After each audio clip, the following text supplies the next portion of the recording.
Just rounded up all of my packages, and I'm about to go through them with you right now. What you'll see in today's mail day is a myriad of raw cards that I picked up with intent to go raw to grade, some other raw cards that I'm intending to just resell and flip quickly, then some other PC and PSA Registry set cards. So stay tuned, and I'll show you my most recent targets to make profit buying and selling sports cards while simultaneously funding my own collection. Let's do the work.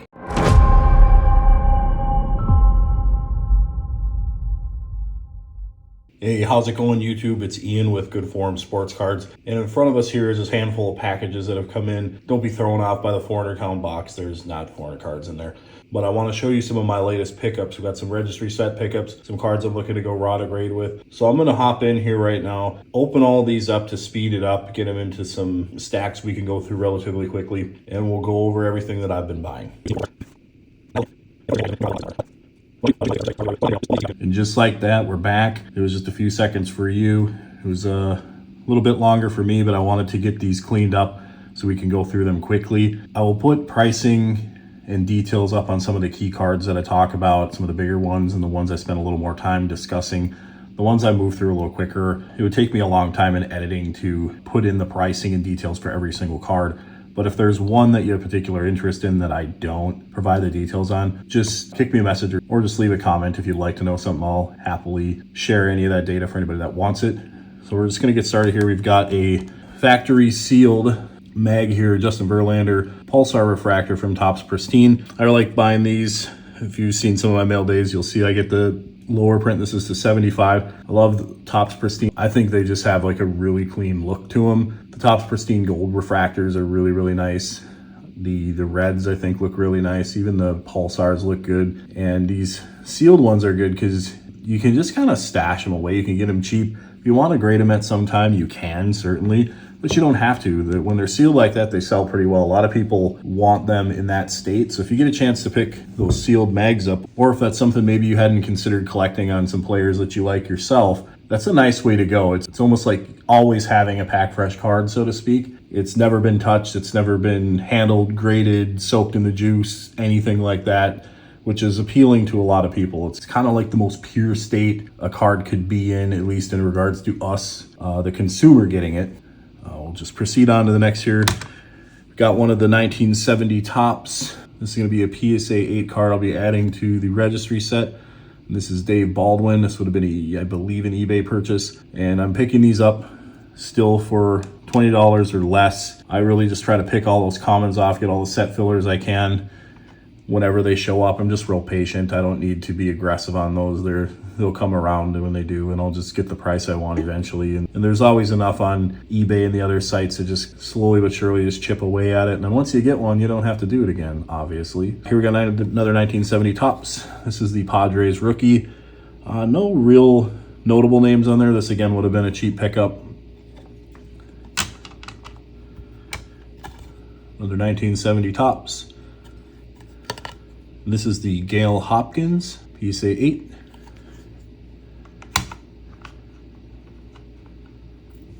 And while I'm finishing up the 1970 Topps slabs, I've been asked before several months ago, and I actually had a recent question on social media about what is it about the 1970 Topps set that makes me want to collect it. And it's strictly collector driven, doesn't have anything to do with me looking to flip it, sell it. It's definitely a long-term hold. I'm sure when my wife and I are substantially older, I probably would sell it just to not burden anybody with it when I pass, and then use that money to enjoy each other when we're old. But for now, what I like about it the most is the photography for Topps got a lot better in 1970. They had more unique shots. They had photos of players like signing for fans, selecting which bats to use, more candid photos that seemed like they legitimately were caught off guard, so to speak, by the photographer. It's not all so staged as everything had been previously. Personally, I like the card backs, which is kind of weird, but they're bright and clean and they have full player stats. So if we look at like one here, it has all of them from beginning to end. And then, as boring as it probably is to most people, I like the gray backdrop on the front. It's a love-hate thing because it's plain and boring, but to me, it has a dual effect. It looks very clean and it's unique. It's one, when you see the set, you know what it is. It's not like Is that 64 tops or 69 tops? I mean, those aren't like, it's still easy to determine which one of those is which, but they're similar enough in look where like this is like completely unique, at least to me. It gives them a feel almost like the Topps Heritage cards today, where the design kind of feels older than it is. So even though this is 1970, it has like an older than it is feel with like modern photography. I hope I'm explaining this right. It's just that's what appeals to me. It just seems like a card that Topps took a very big step forward in 1970, at least in my opinion. Another thing that I really like about it is they don't have those stupid facsimile autos that so many of the sets around this era did. I don't like the facsimile autos at all. I think when you see like real player signed cards from those sets with like the facsimile that they've just like scribbled over, they look terrible. These you can get nice clean autos if you want them, or if you can still get them. Some of the players you can't get, obviously, but it's just a very nice set that doesn't have a lot of theatrics that are unnecessary, in my opinion. There are a few things to mention about the set as well that don't really have anything to do with as far as what appeals to me, but it is notable. This is the first Topps set ever without Mickey Mantle in it. Mickey Mantle was in their inaugural 52 Topps set, and his final card was in 1969. So this is the first set that kind of has a stand on its own without Mantle pulling it up a little bit. It certainly doesn't help the value. It's kind of like when you have sets without LeBron James or Michael Jordan in them and stuff like that. It doesn't help the value of the rest of the set. Those big time hobby guys pull and elevate those big sets. But what makes that cool is it's a little bit of like the transitioning from here to there. It's like Topps is like stepping into a new era. Like Mantle's gone. You've got like Ted Williams as a manager. Willie Mays is really old. And you're starting to get the new players come along. So you got like young Nolan Ryan, young Reggie Jackson, rookie Thurman Munson. You have a lot of those sorts of cards in here. And to me, it's just fun. It's like turning the page. And it's certainly before I walked the earth. So it gives me a chance to enjoy people I'd only heard of or people I only saw as managers and stuff like that in the 80s and 90s when I grew up. As I mentioned, the Thurman Munson rookie's probably the big rookie in this set. There's not very many big ones. There's also a Vita Blue that's pretty decent, but there's a lot of good stars in here like Roberto Clemente, Johnny Bench that get into the higher numbers, which makes them a little tougher to track down. And I guess the last thing, without taking up too much time about why I collect the set or what some cool things about the set, is at the time of release, it was the largest Topps set to date.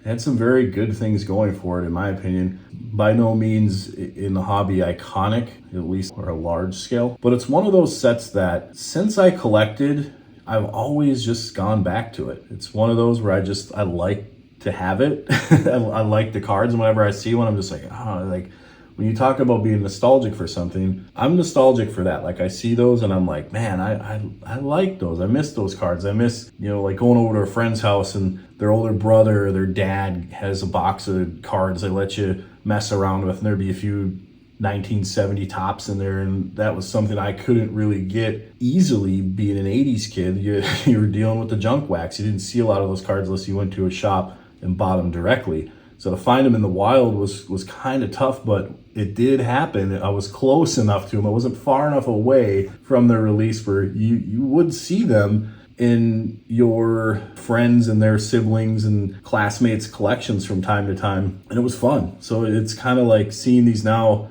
in high grade is fun for me. I think it's going to be really cool to see that set in its completion.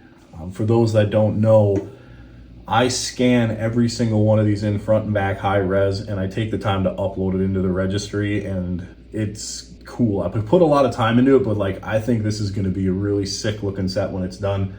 They're all going to have scans that have the same black backdrop. It's going to match. It's going to look good, and I should be able to build it on somewhat of a budget. Fingers crossed. Hope that it will immediately have value by the time I complete it. But if not, I just don't see it going south ever. To me, vintage is a nice, solid, reliable investment. It's not going to have anything erratic go on. It's like a good mutual fund. It's just going to give you your consistent percentage every single year. I think about things like in this set, there's, like I said, a Willie Mays, Roberto Clemente, Johnny Bench, and those cards typically, they increase over time, but they're not making crazy moves. And then I'm looking at cards now of, and nothing against these players. They're players I buy and enjoy watching and stuff.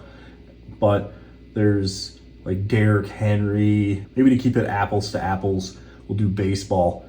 So there's like Ellie De La Cruz and Kurtz right now, Pete Crow Armstrong, big bright futures ahead of them. And if things work out, they're going to be a GOAT type player. They're going to at least maybe reach Pujols level or somewhere in there. And to me, there's so much money baked into their price now. And then I look at like, I could buy the Willie Mays from this set for probably $500-600 on a PSA 8, and then to get some low numbered Ellie De La Cruz would be like substantially more than that, and those guys are nowhere near what Willie Mays was. And I know I'm talking like their rookie versus like one of the last issued cards from a Hall of Famer, but it just, to me, it seems like if I'm going to put that kind of money into a hold, this is what it is for me for the holds. Like if I'm turning and burning, making money and grading and reselling and stuff, yeah, the modern stuff is the way to go there. But we've got a lot to go through here, so I'm gonna get back on track.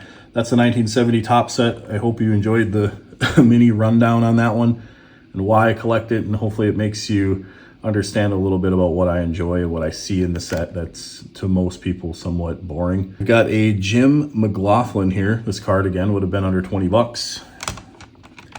Here's a couple I picked up off COMC, and we've seen a few in my previous mail days, but I like to pick up the graded 52 tops when I can get them. PSA 1, nothing special. But this I think I got for like 17 bucks or something. I mean, I'll put the price up here, but you can't even grade it for that. So to get, these commons are anywhere from like $3 to $7, and you know, if they're not just mangled. And these ones are actually pretty clean. Like there's not like tape or staining or anything on the back. They're pretty decent.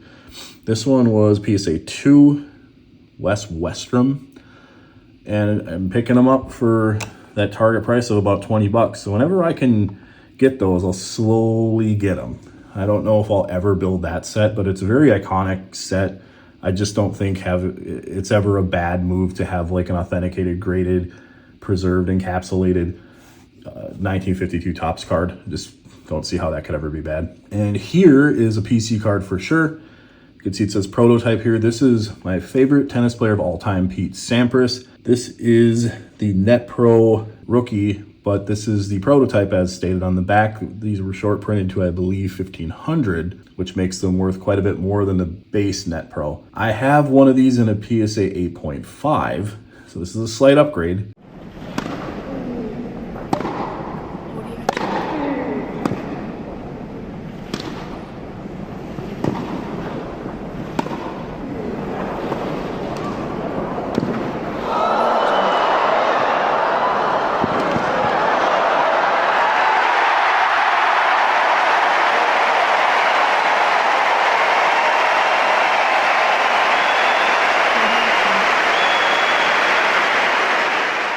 I'll bump this up in my collection and sell off the 8.5 to recover most of what I put into this. This card I picked up for a really good price. During the card boom, it was like wild how much even the PSA 9s were. The PSA 10s were like crazy.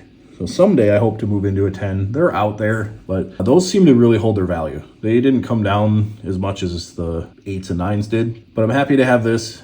Really, really enjoyed watching Pete Sampras. That was part of growing up, is going up to the lake, and then I'd go into the trailer and watch Wimbledon during the summer.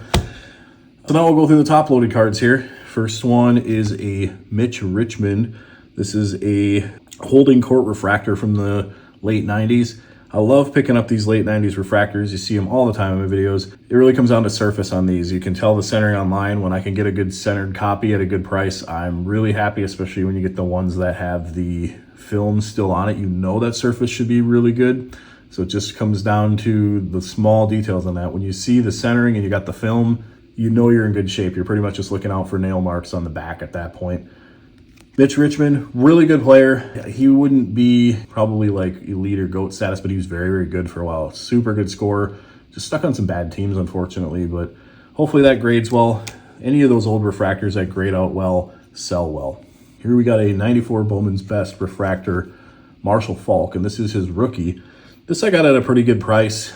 still does. It looked online like his jersey might add a little hulking. It does look a little green, but it's not terrible. I love this year of Bowman's Best for football and for baseball. You could pick up some nice refractors. They're either the blue or the red in color, and they're very reasonable. Like for how old, I mean, the refractors came out like 93, so you're getting like 94 refractors at like really good price. I think at some point people are going to figure out that it's somewhat untapped, and I think that's because they're Bowman. It's not Topps, but I love them. I think they look great, and they're typically in good condition. Like there's sometimes surface scratches, but it's nothing like some of the refractors that you're used to seeing. This is a possible Rodigrade, possible PC card here. It's a Felix Potvin, and this is an example of what I was saying is the refractors that are centered with a coating.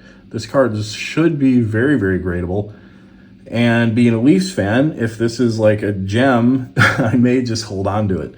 So we'll see. This is a 50-50. We're going to have to send this off, assuming it's gradable, and see what happens. Felix Potvin. Ooh, here we go. Michael Jordan. This was another one that's kind of along the lines of here. Unfortunately, this is not a refractor. That would be a crazy card, but you can see the back centering is not so good.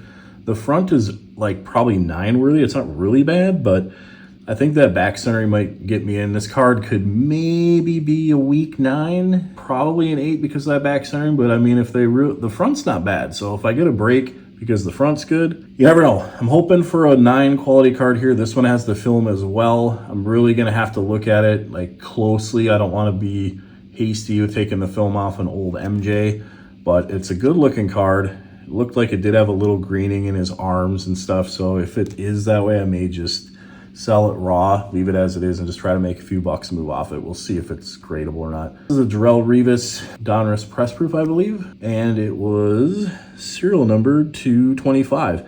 So as a Jet fan, I love when I can pick up random Jet goats. Revis is probably one of the best players the franchise has ever had. Empty backfield for third corner.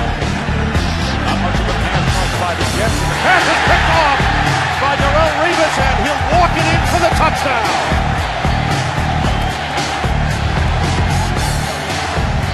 Darrelle Revis, a crafty veteran in only his second year, jumped that route. And luckily with this card, he's in the Jets uniform. So that was just a few dollar pickup. It wasn't bad at all. Here we've got a Stephen Curry. I believe this is a tricolor, or the green, blue, and red cracked, or whatever it is. I don't know. One of those select parallels, but the card looked really clean and it was centered. You can kind of center it up with these little, with the shapes in the card itself, and you can see like where like this ring goes to the edge. You want to make sure that you have about the same amount of space over here where the ring goes off. So little things like that, you can kind of tell where on a busy card how centered it is. If it was off and this slid over, you would see that this ring would be a little up and this one would come down, if that makes sense. But the card looked really clean. These really comes down to like how bad are the roller marks and scratches on the back typically. We got a Breece Hall. I think this was a Donruss or Score parallel, if I remember right. This was the Donruss, and it was the parallel to 5. I don't remember exactly what it was, if it was just the season stat line or what it was, but you can see it's numbered to 5, and it was number 1 of 5. So Breece Hall had a down year last year. I think he's going to come back, have a nice year. He'll be hopefully reinvigorated with Coach Glenn and the new regime there. But a card numbered to 5, I didn't pay much for it at all. I think I saw that floating out there. It wasn't a rookie, so I threw just a few dollar bid on it, took it home. Not really going to lose any money on it. There is some upside to make some, hopefully. We've got another finest refractor here. This is all-time great Mark Messier, and this one also has the coating on, so you can see this is a nice card. Probably has a really nice shine. I'm gonna analyze it close, same as all the other ones. If it looks really super clean, like a Micah to 10, I'll probably remove the coating and send it in. Sorry about that. Here we've got a Beam Team Anthony, aka Penny Hardaway. This card looked pretty clean. These are really, really tough to get in a high grade, but I didn't see any really bad corners or chipping online, so I'm just gonna kind of throw a Hail Mary here. Usually the chipping is the worst on the back because it's full color here and it's dark. A lot of times it just stands out. I didn't see it real bad on here, so I'll have to check that closer, see if it's gradable. If not, it's gonna be a clean copy that Anthony collector would love to have. If I don't think it'll gem, it still is very, very clean. You're not going to find, many better than that in the wild. Here we've got a Wyatt Langford. I believe this is an X-Fractor rookie, and that would have been a cheap pickup as well. Just see if it's raw to grade. If not, no harm, no foul. Here we've got a Sammy Sosa. I really like these old jersey cards, the game used ones. I throw like tons of lowball bids on there. And a little tip for the viewers, these old jersey cards are starting to climb a little bit. People are getting onto them. They're sick of the napkin swatches, I think, and they want the actual game used memorabilia that these have. And those cards were kind of like napkin cards now. They were never like dirt cheap, but they were never that expensive, but they're starting to gain some substantial growth that I've seen in the last couple of years. I still throw lowball bids on them once in a while, and I'll pick one off. I think this one was like $2 or $3. Not bad. Here we've got a Juan Soto. I think this was a gold refractor, if I remember right. Nope, just a pristine. Oh, it is a gold refractor. Okay, just getting a weird reflection out of it here, but it is numbered to 50. So look how nice those pristine refractors are. They're just gorgeous cards. I really love them. Not much more to say. I just really like them. All right, A-Rod. This, I believe, was the SP rookie. A-Rod, I think, is like criminally undervalued. I don't really care about the steroid use allegations, whatever. Being somebody that's trained very heavily in the gym for probably the last 15 years, I see a lot of people that are on the same sort of product, probably more or worse. And these are not magic beans. Trust me. I see people that look absolutely terrible that take all kinds of stuff because they're not putting the work in, or their diet's bad, and they're not in there breaking any weightlifting records by any means. So maybe that's why I don't care, is because maybe I have a little more insight into what it actually does. That's my 2 cents on that. Anyway, back to A-Rod. This is the SP Premier Prospects. Really tough card to get in a high grade, but I think I got this for like $11 or $12. And it's a tough one to get in a high grade because you got all the black on the back where the chipping shows, and the foil is really, really tough to get without any nicks or anything like that. So we'll check it out. It's one of those where if you can get a high grade, it's a really, really nice card, kind of like the Jeter foil. But if not, I'm only out $10, $12, and I can certainly resell it and probably get most of that back. Here's one. It was a really clean looking Drake Maye Silver. I picked this up, I think, for $51, which pretty good. I'm a big believer in Drake Maye. I don't know if his coaching staff is really designed for offense, so I don't know really what that's going to make of him, but I'm a big believer in him. And these prisms are really tough to get in good grades. They have the 2 black corners here, but it's the ones in the back that get you. It's usually this one, but it looked really good online, and it looks pretty good here. So I'm just gonna have to check it out a little closer. This to me would be 10 or bust. If I don't think I'm gonna absolutely gem this, I'd just sell it back raw here in the run up to the season. So these are cards I'm gonna have to go through quick here, these NFL ones, and determine what I'm gonna do with them quick. All right, so we've got an Aaron Judge here. This is a Bowman Gold Refractor, numbered to 50. This one I picked up at a good price too. I think it was maybe mid-20s or low 30s. I don't know. I'll put a graphic up here, but that was a good price. And again, it's because it's Bowman. If it was a Topps Gold Refractor, it'd be like crazy different price, but it looked nice and centered. I think this one would have a shot as long as it's clean. Here we've got a Caitlin Clark. And I don't buy a lot of Caitlin, mostly because her market's just so competitive. I can't really pick it off at a good price. Caitlin's one where you just have to really be aggressive. You've got to go at the cards and just know what you're doing and just grade them out and get your 10s and make your money and move on. I'm just a little more methodical, a little more patient. I try to make sure that I get my raw price so good where if it's not gradable, I'm still okay. Caitlin's a little tougher to do that with, so you ain't going to see a lot of her on my channel, but I was able to pick this one up here. I believe it was a green parallel. It was the Fractal rookie here, the insert rookie from Prism, and I got it for like $31. So it was shortly after her injury, and they announced she was out for a while, probably the season. So I imagine that's what it was. I think a lot of people were kind of going, oh no, probably going to have to hold until next year when everyone's hyped that she comes back, which I'm okay to do. PSA is already at a 65 business day turn time on bulk, so I'll just sneak that in a bulk order if it's gradable, get it back around Christmas, and then we'll wait a few months and sell Caitlin when we know she's healthy. rinse and repeat, same card, same sort of price. I think I got one of them for like 31, one for 32. They were like back-to-back days. They literally sold on COMC, and they looked really, really clean. And I also did a little research on like the pop report, and it looks like these are pretty easy to gem. So happy to pick those up. Here we've got a Micah Parsons. This is a winning ticket numbered to 10, I think. I think this was the gold. It's not his rookie, but it's a good looking card. Micah Parsons in the news. He's not happy with the Cowboys, and I wouldn't be if I was him either. This one looked clean, but I don't know that I would gem. It wasn't like perfect on the centering. I wanted to see it closer, but the price was good enough, and the player was good enough where I was like, I'll take a shot, and if it's not gradable, I do believe I could move off of it and still make maybe 10 to 20%. Got a Brock Bowers here. I think this was a Phoenix, if I remember right. Yeah, it was a Phoenix purple Brock Bowers rookie. Looked clean, like nice and centered. And we'll have to check this one out and see if it's gradable. Usually Phoenix grades pretty well, at least for me. Hopefully there's not someone on the channel that's like slamming the remote like, yes, it is not, it's terrible. For me, it grades really well. Here we've got an Isaiah Thomas, another old refractor here. This one, I think there's a little greening as well. He kind of just doesn't look like as vibrant in color here, but when you reflect, it looks a little better. So maybe, I don't know, I'll have to check it out closer. But this is a Top Stars refractor, really low end. Got it for like $2. So no big deal. We'll see how he does and go from there. Another Isaiah Thomas, another refractor. This is a Top Stars, but it's a different one. Good looking card, except for he's about to put a layup on my Knicks there, so definitely don't want that in the PC. Another card, just a few dollars. All right, here we've got a Terrell Owens. I believe this was a Topps Chrome refractor. It is the 50th anniversary. This one was nice and clean. It kind of looks like a pristine. It's got that white border, nice clean card. I got Owens in the Eagles uniform here, so we'll see if this is gradable. He, I think, is underappreciated a little bit. His career numbers are like right there with Randy Moss, and people will put Randy Moss in that like top 3 for sure usually.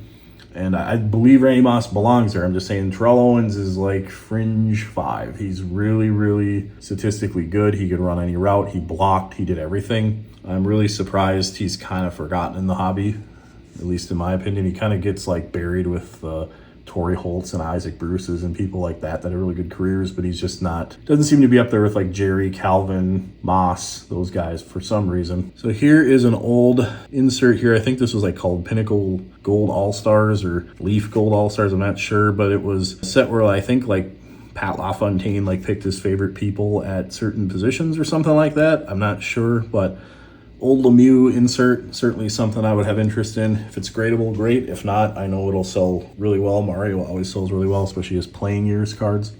Mike Trout, still buying him when you get one once in a while. I got a really cheap Pulsar or Prism refractor. I'm not sure which one it is, but really, really cheap. Serial number 299. So if it's gradable, we'll give it a shot. If not, it is what it is. Trout's always got a big fan base, even though he's been down for a while. We got a Brett Hall here. This is a refractor, and this one also has the coating. This card I actually paid quite a bit for. I think it was like 30 something, but the only thing I was concerned about is I think there's like one of those refractor lines there where they're like laying up the refractor coat, and there's like the butt end right there. I think it's like right on the card, but we'll check it out and see how it looks. It's a really nice card.